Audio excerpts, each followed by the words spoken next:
Hey folks, welcome to another video. Today I'm going to be showing you how to boot a disk from an ISO or a ROM on PCSX2. And for clarification, an ISO file is one of those kind of sketchy files that you get from like EmuParadise or like romulation.com, like the ones that you download semi-illegally. So I'm not endorsing, that, but if you want to download them, go nuts. I'm just not going to say that you can, right? Because it's not exactly the most legal thing in the world. But, okay. With that point beside us, let's get on into this. So, all you gotta do, basically, it's a pretty simple task to switch it from ISO to disk mode.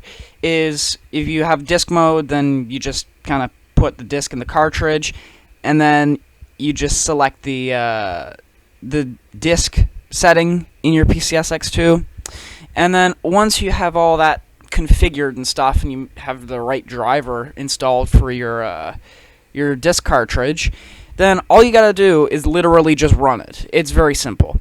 With the ISO stuff, it's a little bit more complicated, I'll have to show you, because you have to unselect the disk drive, and then you just have to like go in and make sure your ISO is the right file, because I've had so many problems of selecting the wrong file for my ISO that it literally just tries to play like a text file from inside the game or something.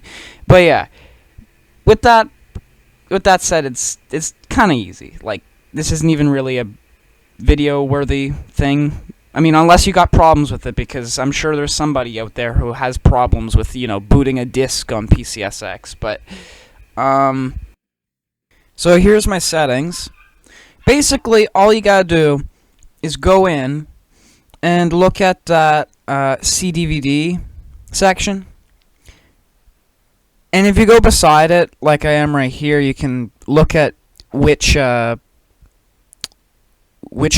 you actually have. So I have my Gran Turismo ISO that I just selected, and that's all you gotta do to run it. Deja vu, I just been in this place before. Higher on the street, and I know it's my turn to go. Going new, and the search is a mystery. Standing on my feet, so hard when I try to be me.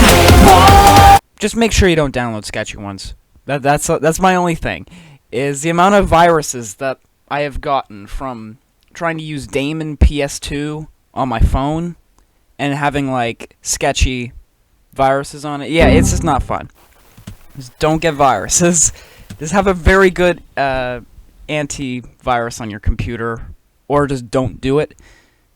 So yeah, basically I just put in my disk, and that just popped up. So literally all you have to do is, if you have a disk, you just click that CDVD run. Like, you don't even have to do anything else. And there's literally no difference in the settings either. And both of them run pretty smoothly. I don't think there's any actual difference between running a disk versus running like a normal ISO file. But yeah, basically the ISO file is just an image file of the disk, because the way your cartridge works in your computer is it literally just reads the disk with a laser. And that holds like the information for like the sound files, and like it like basically holds half the game in the disk, and the other half is literally just the computer computing it out of that. So yeah, I mean, versus disk and ISO, I always go with disks, but I understand that everybody doesn't have the disks on hand, and people are kind of cheap with that.